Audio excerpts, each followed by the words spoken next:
네, 이어지는 시간은 허반석의 작전 리포트 시간입니다. 현재 증권사에 쏟아지고 있는 리포트들, 과연 어떤 리포트가 정말 우리 포트폴리오에 도움이 되는 리포트일지 허반석 전문위원과 함께 해보도록 하겠습니다. 안녕하세요. 네, 안녕하세요. 네, 반갑습니다. 오늘은 조금 더 목소리가 기분 좋아 보이시는 것 같아요. 아닌가요? 어제 하루 휴일이 있어서 그런가 봅니다. 그렇죠. 네, 저도 그렇습니다. 자, 오늘도 잘 부탁드리겠고요. 오늘의 업종 리포트 바로 확인하시죠. 네, 바로 2차 전지 관련주입니다. 미국향 수출 폭증세 어디까지 갈까라는 주제로 저희가 설명드릴 텐데요. 네, 국내 4대 그룹들이 동행하는 만큼 배터리 관련주도 다시 상승 계기를 마련할 수 있을지 기대감 커지고 있습니다. 특히 이번 주말에 문재인 대통령이 SK 이노베이션 애틀란타 배터리 공장을 방문한다는 소식 때문에 오늘자 흐름 굉장히 기대되는데 자세한 분석 부탁드릴게요. 네, 이번 주는 한미 정상회담 관련한 업종 리포트들과 그 안에서 관심주들을 좀 말씀을 드려오고 있습니다.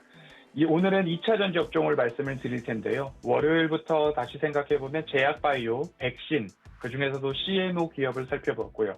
화요일은 전기전자 섹터에서 반도체 부분 살펴봤습니다.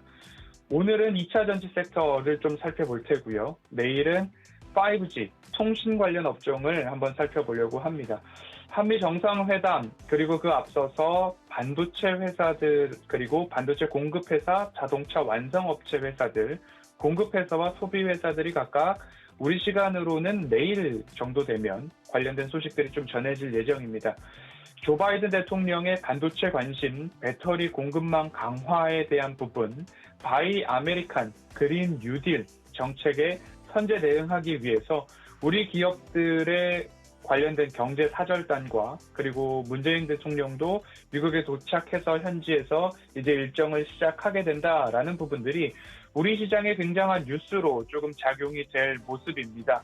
국내 4대 그룹 삼성, 현대차, SK, LG 관련된 부분들 집중해서 좀 살펴보시면 이번 주에 투자 그리고 갖고 계시는 포트폴리오의 조정 또는 수익 극대화에 도움이 되실 것 같다라는 말씀 좀 드리고 싶습니다.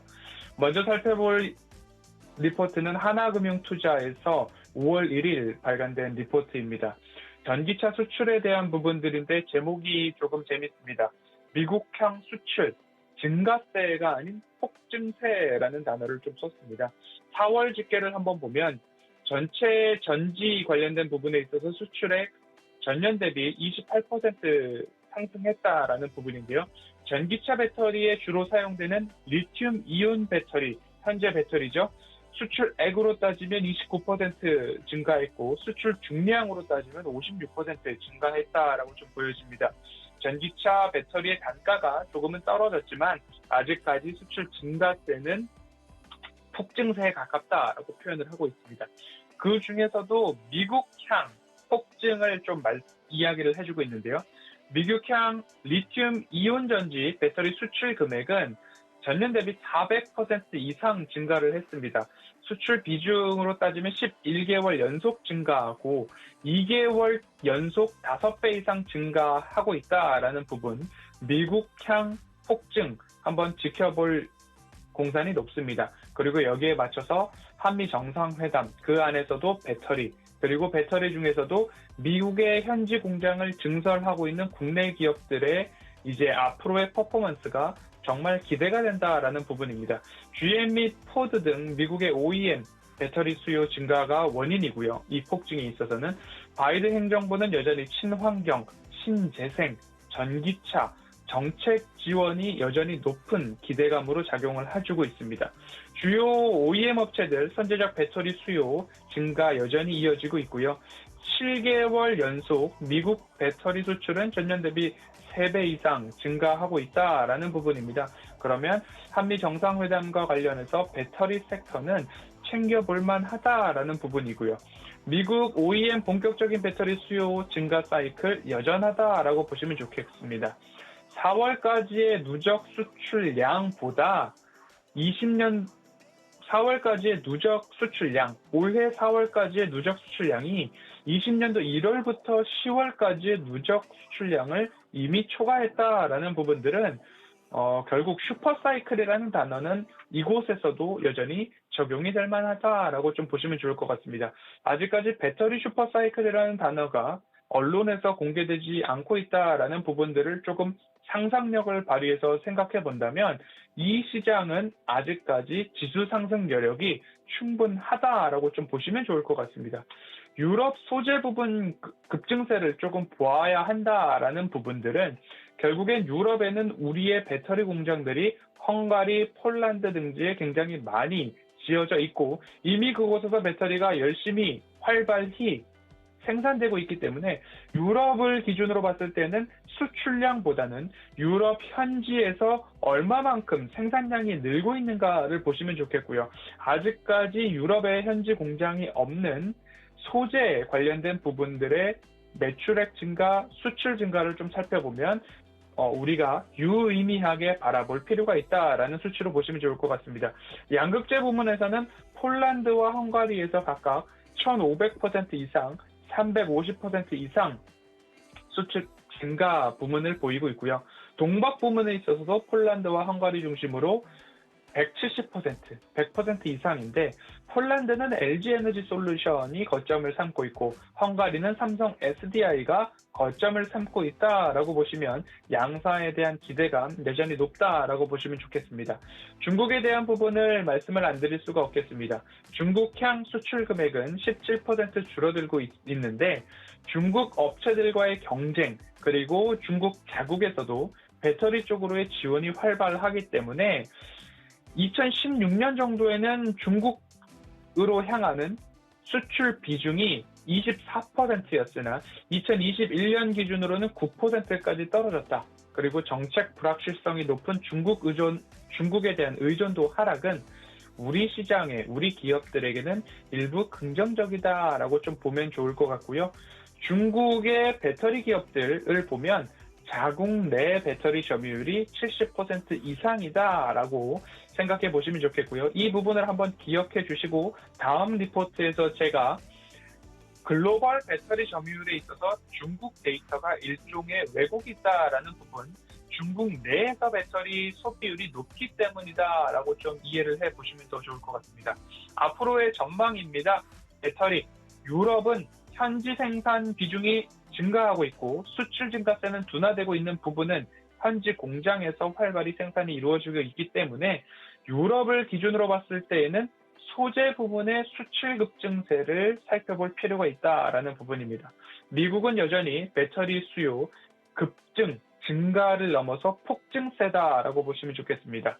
중국은 수출 불확실성, 자국 내 배터리 보호가 있기 때문에 패스를 해도 좋을 것 같습니다. 종합적으로 살펴봤을 때 미국향 수출 가파른 성장세가 전체 2차 전지 수출 증가를 여전히 견인하고 있다라고 보시면 좋겠습니다.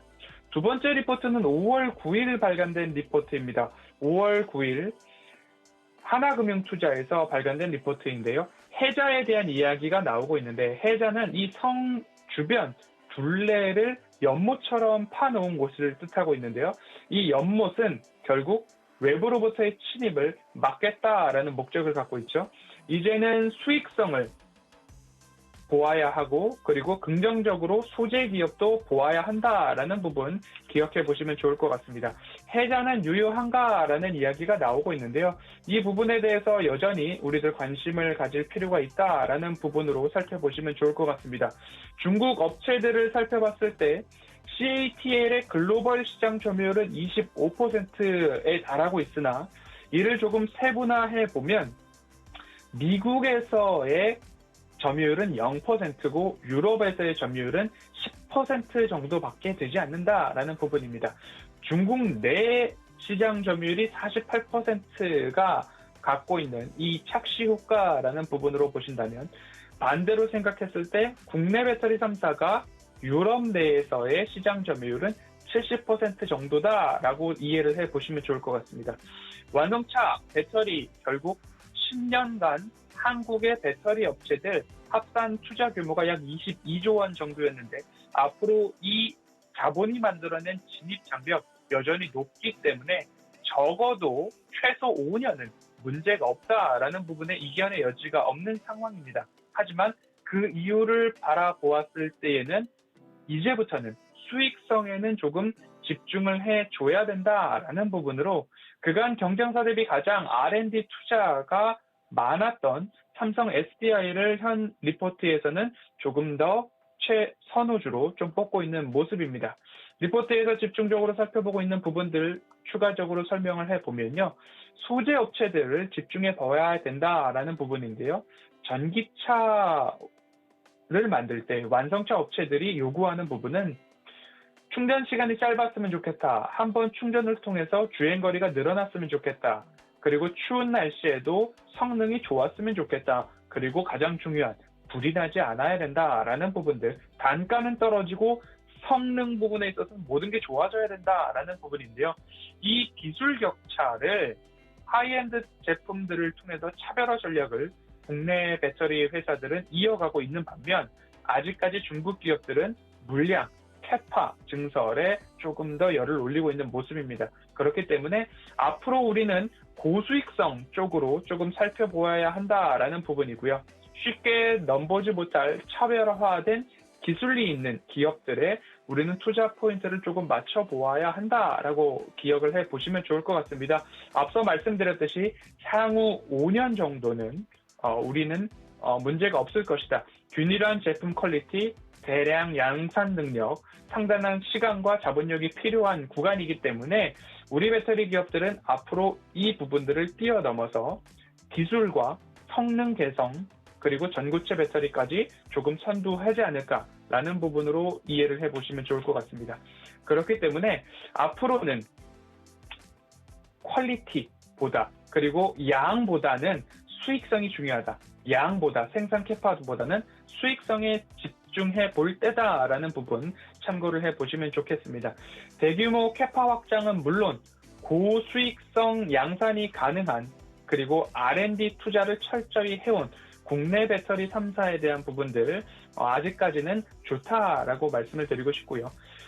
제가 이제 섹터 리포트를 살펴보았으니까 장기적 관점으로 관심주를 말씀드려보고자 한다면 전지 부문에 있어서는 삼성 SDI, SK 이노베이션, LG 화학 이 순서로 조금 관심도를 한번 살펴보았고요. 소재 부문에 있어서도 중요한 순서들 그리고 접근 가능한 순서들을 보았을 때 천보, 대주전자재료, LNF, 에코프로비엠 이 순서대로 조금 관심을 가져보면 조금 더 나은 수익을 꾀할 수 있지 않을까라는 말씀 드리도록 하겠습니다. 오늘은 한미 정상회담 특집으로 2차 전지 관련된 부분 살펴보았고요. 전지 부분과 소재 부분으로 좀 나누어서 살펴볼 필요가 있다라는 말씀 오늘은 여기까지 살펴보도록 하겠습니다.